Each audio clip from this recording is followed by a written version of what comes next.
એમનો થોડો સમય જતા સોઢા રાજા તેમના રાજની અંદર વિચાર કરે છે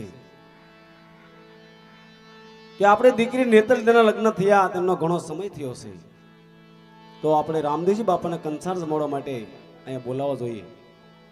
ત્યારે સોઢા રાજા તેમના પ્રધાનજીને શું કહે છે?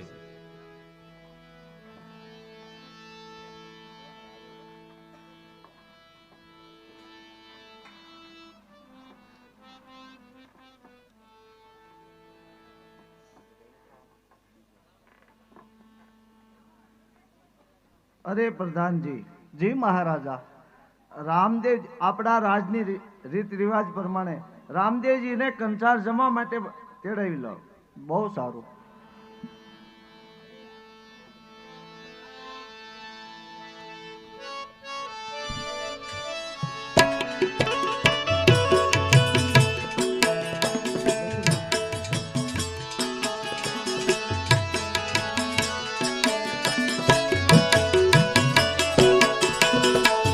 આવી રીતે સોંડા રાજા રામદેવજી બાપાને સંદેશો લખે, પણ કેવો લખે?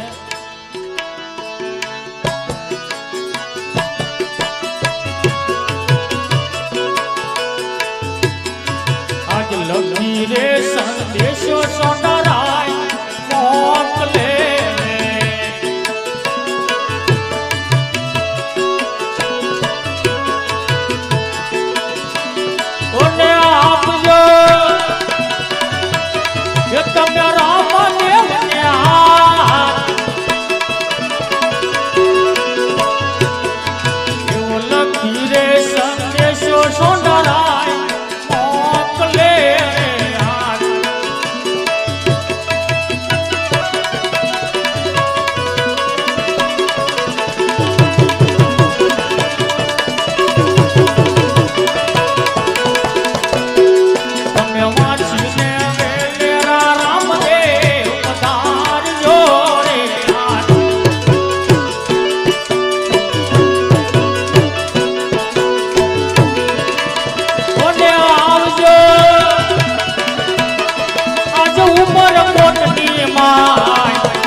આવી રીતે સોઢા રાજાનો સંદેશો લઈ અને પ્રધાનજી ધીરે ધીરે રણુજા તરફ ચાલ્યો જાય છે. રણુજાની અંદર રામદેવજી બાપા બેઠા હોય છે અને સોઢા રાજાના પ્રધાન રામદેવજી બાપા પાસે આવીને શું કહેવા લાગ્યા છે? અરે જય હો રણુદાના રામને. પધારો ભાઈ પધારો. ક્યાંથી આવો છો અને શું કામે આવ્યા છો? હા, ઉમરકોટ થી આવું છું. મારા મહારાજાએ સંદેશો લઈને મોકલ્યો છે. હા ભાઈ, તો એ સંદેશો વાંચી સંભળાવો. બહુ સારું.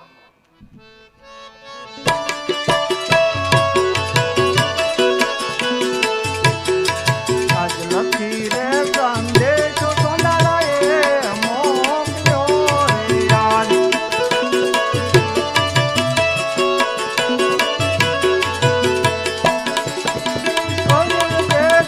રામદેવને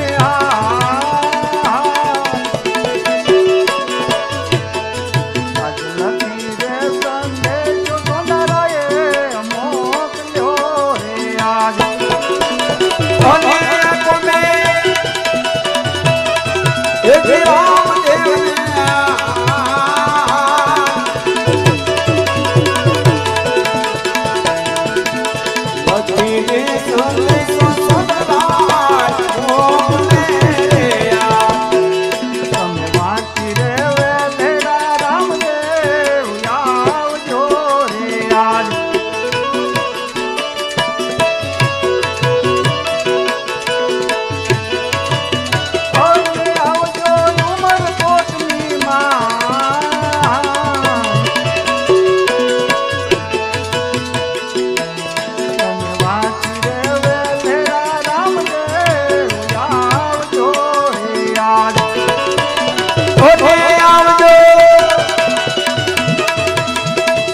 મહારાજાએ આ સંદેશો મોકલ્યો.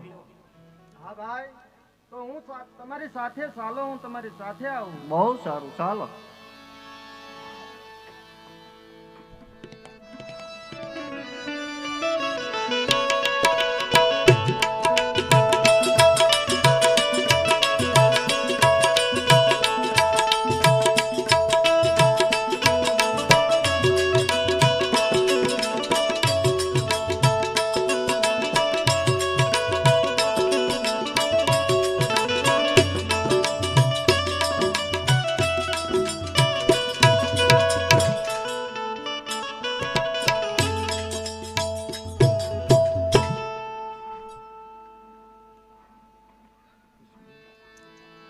આવી રીતે સોઢા રાજા અને તેમના ધર્મપત્ની અને તેમના દાસી રંગમહેલની અંદર હોય છે. રામદેવજી બાપાને તેડી અને સોઢા રાજાના પ્રધાન ધીરે ધીરે ઉમરકોટમાં પધારે છે.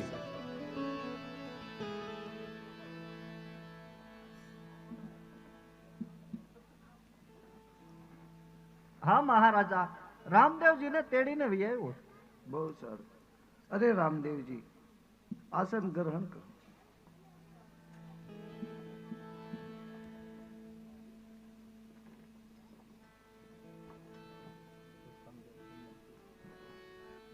અરે રામદેવજી, અરે સતી, રામદેવજીને કંચાર જમવાની તૈયારી કરો.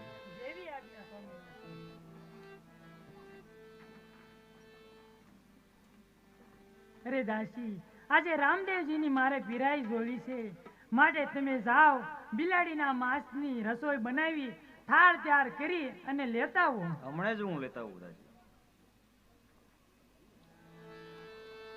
આવી રીતે સોઢા રાજાના ધર્મપત્ની તેમને રામદેવજી બાપાની પીરાઈ જોવાના આગ્રહ જાગ્યા છે.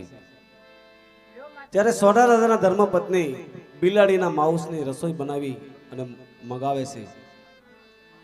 અને સોઢા રાજાના ધર્મપત્ની રામદેવજી બાપાને કંસાર જમવાનો આગ્રહ કરે છે. પણ કેવો આગ્રહ કરે છે?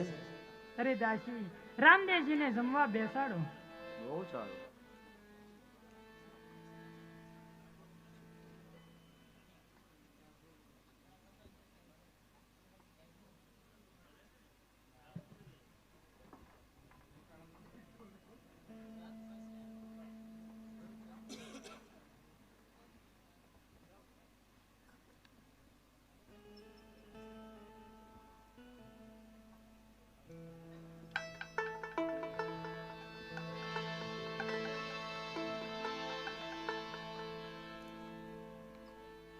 આવી રીતે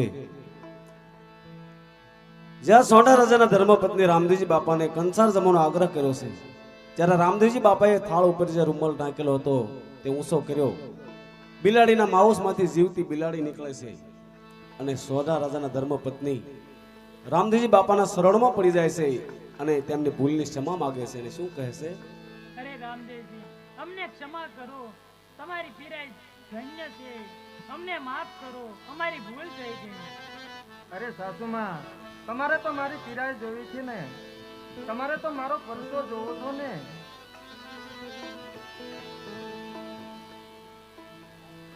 આવી રીતે રામદેવજી બાપાએ તેમના સાસુજીને એમની પીરાઈનો પરસો બતાવ્યો છે. મરી ગયેલી બિલાડીને રામદેવજી બાપાએ જીવતી કરી છે. આ જોઈને સોઢા રાજાના ધર્મપત્ની તેમના શરણમાં પડી જાય છે અને રામદેવજી બાપાએ હસતા મુખે તેમના સાસુજીને ક્ષમા આપી છે.